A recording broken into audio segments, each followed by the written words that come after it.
Welcome back to Inscryption. We're trying to defeat this combat with the Trapper Trader. Is this? I don't know. I guess this is the Trader, but they use a bunch of the Trapper cards. But, I don't know. Let's see. So...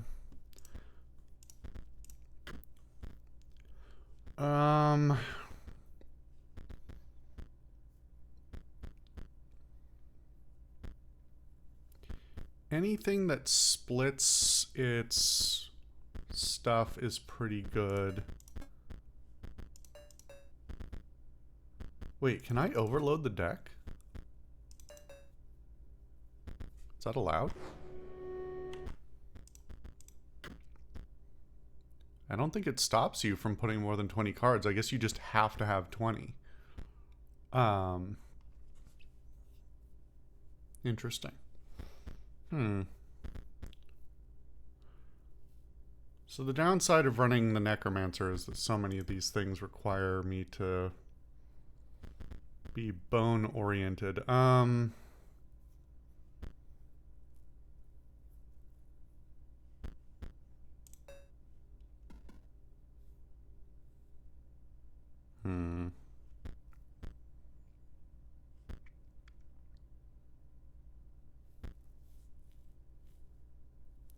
I don't want to skip out on any of the other mechanics because I'm going to get charges of the batteries anyway, you know. It makes sense to have them.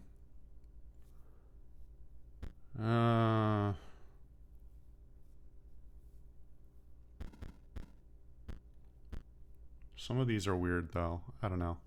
What happens if I try and get it to autocomplete again? It's basically the same deck, I think. Does it run the same deck every time? No. It doesn't. Weird. Why does it not generate the same deck every time? Or maybe it does? No, I don't think... Well, then now I'm not sure.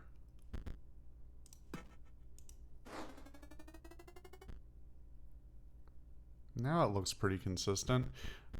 Alright, well this is different than what I had before, so let's give this a go.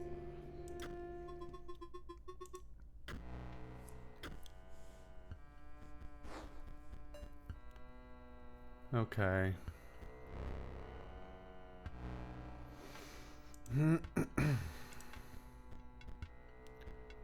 Let's see.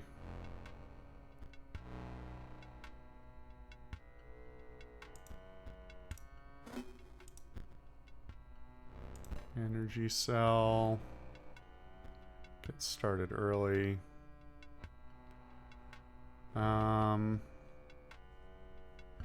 Yeah.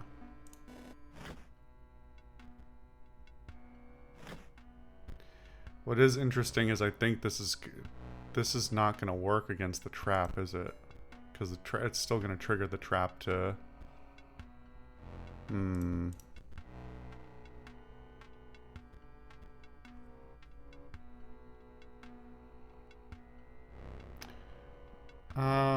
I'm kind of okay with that.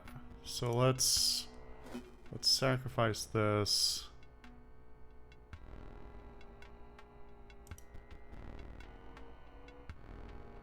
Hopefully the Mantis God can remove some of the issues before it's a real problem.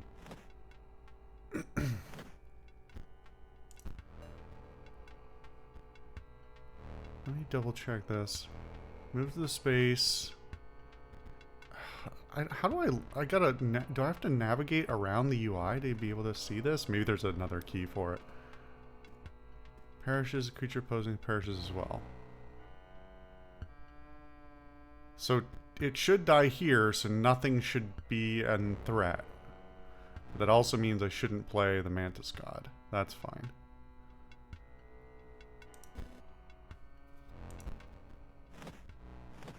Perfect. Uncomfortable timing, but it's doable. Alright. So let's see. See, now I'm up a creek because I have...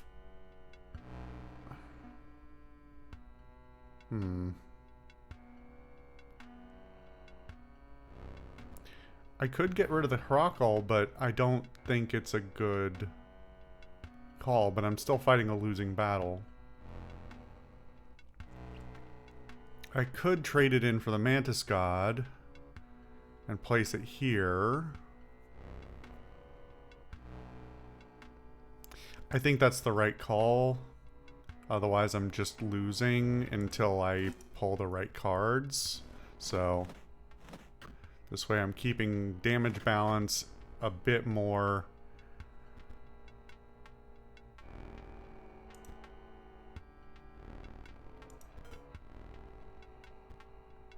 Let's see. Let's sacrifice for Mole Man so that he can tank the damage. Actually, it's not going to matter this turn. That might have been a waste.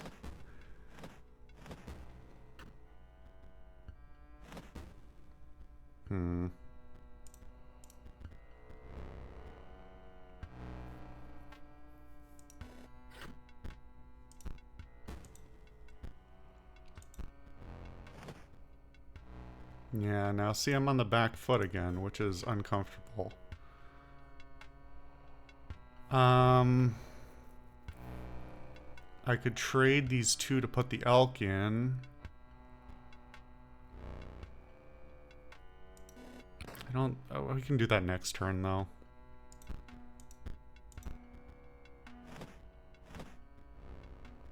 Okay. Creature moves to the space opposing sentry drawn, they are dealt 1 damage.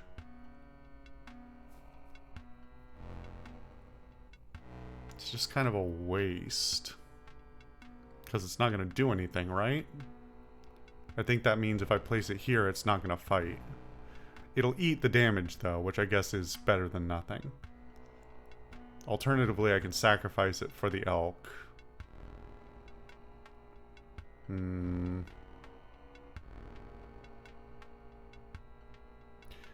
Mole-Man's going to die next turn. This thing does nothing. Has 1 health and no damage. There's no reason not to play it, it's just a question of where.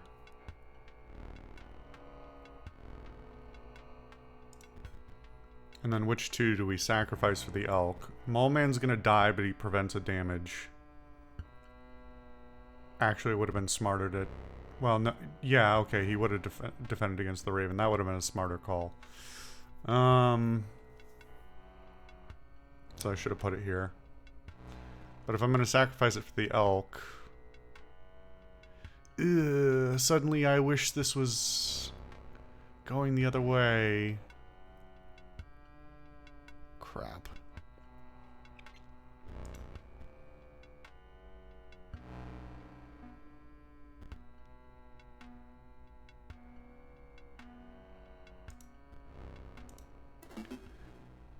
And we'll put it here.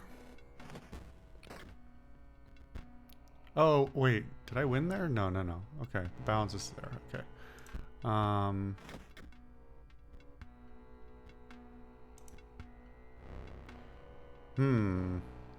Well... This is a good trade because it's 3 damage for 1.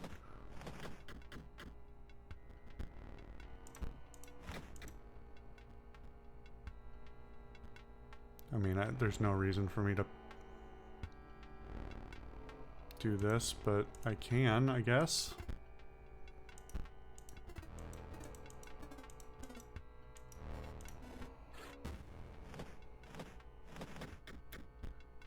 Okay, there's my excess damage, which, nice. Alright. Alright, that wasn't too bad. The trap has shut, yet the prey escapes. And the trapper waits for the next victim. You've defeated the 3 of us now. Leshy awaits. You received a beastly card pack.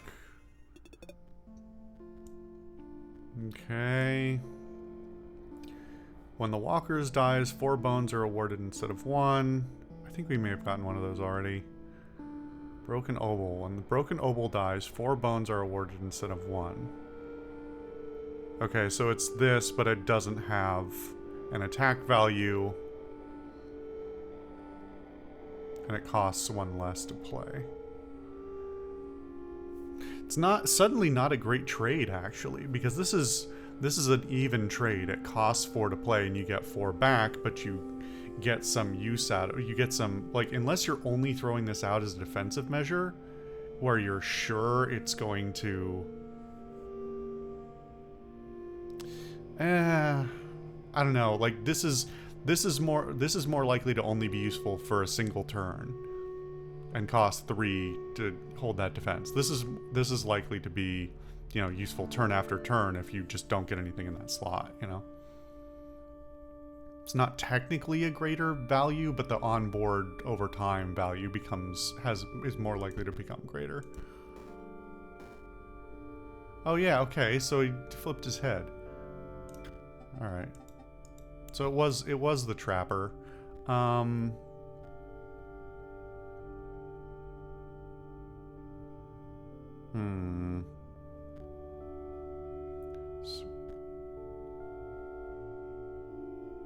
So what's the point of the squirrel now?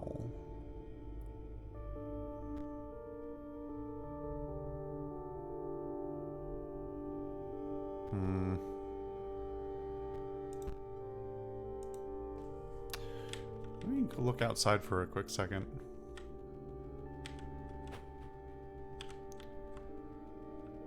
Oh, no, it was the prospector that's out here, not the trapper and trader. Okay, yeah. For some reason, I remembered that incorrectly. Okay.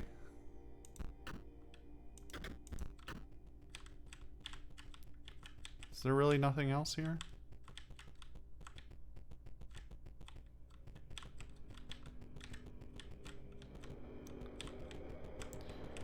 Well...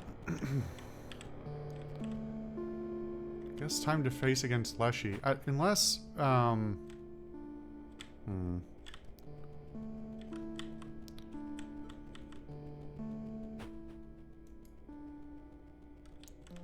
nothing else out here. I don't think I can do anything useful if I leave this zone.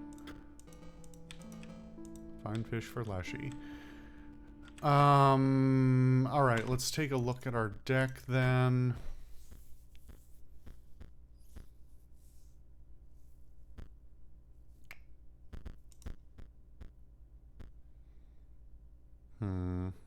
Can you build a raw bones deck?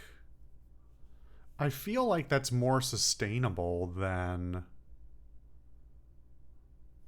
I mean, it does require you to sacrifice a lot of cards, and if you're limited to 20...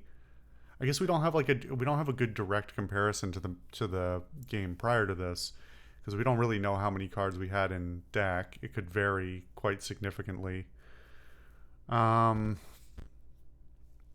you could tactically, you know, avoid adding cards or add extra cards in the game prior. Whereas here you're set from the start.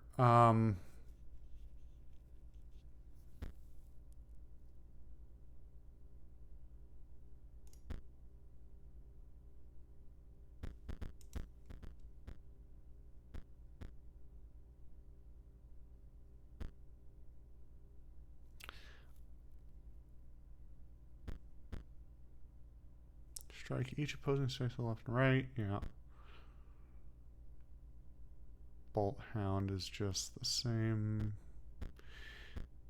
I don't really like Sentry Drone.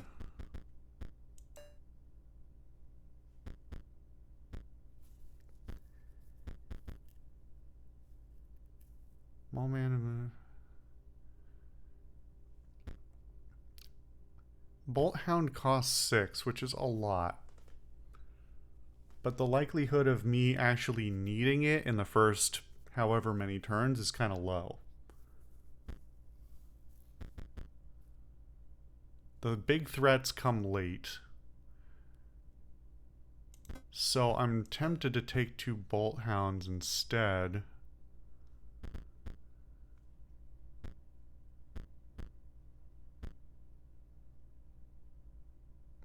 I kind of don't like the Necromancer card. It just gives you extra bones, which is not that helpful. Bone Heap would have been really useful if I'd gotten it earlier in that last combat. It costs 13. I didn't even get 13. That's crazy. I guess there's probably... Oh! This UI is a little suboptimal. Okay. Why are these different cards? Oh, this is a different... Oh, it's 2 different halves of the obol. Okay.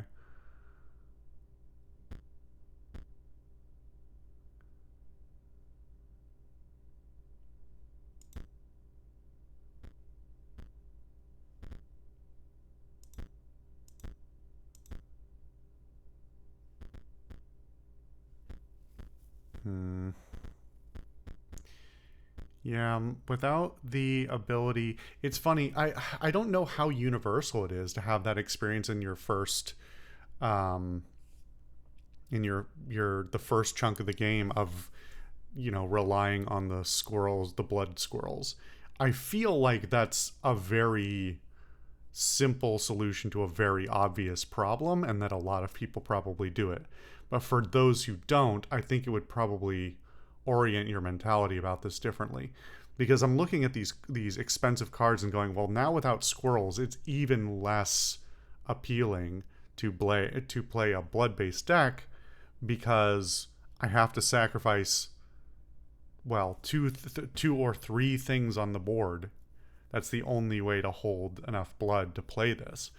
Like, Grizzly seems like an insanely poor investment here because of the amount of my own board I have to remove, which has so many problems. Whether it's just, getting stuff out there in the first place, keeping it on the board, or even, um, uh, you know, it's just not a good value. You could maybe play it alongside the squirrel ball, but anything else that doesn't regularly generate a bunch of cards, it's almost worthless, it feels like, whereas it was a very appealing option before. I don't know. Maybe there are more cards that I haven't. Well, I know there are more cards I haven't seen yet, but maybe those cards will make it seem more valuable, or maybe they'll reintroduce the whole squirrel blood thing in a different way. We also don't have the card fusing at all, so like I can't make anything useful that would make those plays more viable either. Let's see. Discard your hand, draw a new hand of 4 cards. That's handy if your hand is empty.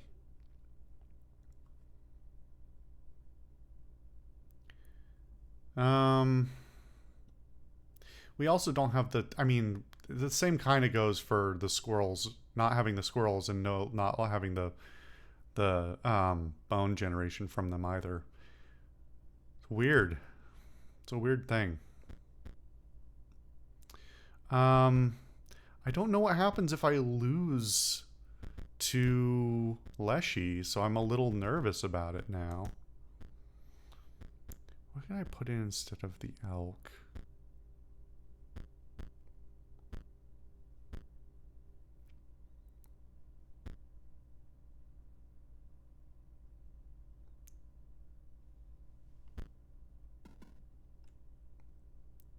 Skull Magus is... Oh, okay. So that requires you to be playing a combo with the magic. Kind of want to throw... The Banshees are kind of fun. I feel like they're a very good investment. I guess that doesn't prevent them from being hit. It just means they can attack without blocking, which is actually kind of a negative in some cases. Why not? Throw one more in. Alright, I think that's fine. It's weird, there's no button to return to the game. You just have to know to hit exit again, or escape again. Alright, well, we'll take a crack at Leshy and hope that it either goes well or it isn't catastrophically run-ending to lose. But we'll do that next time.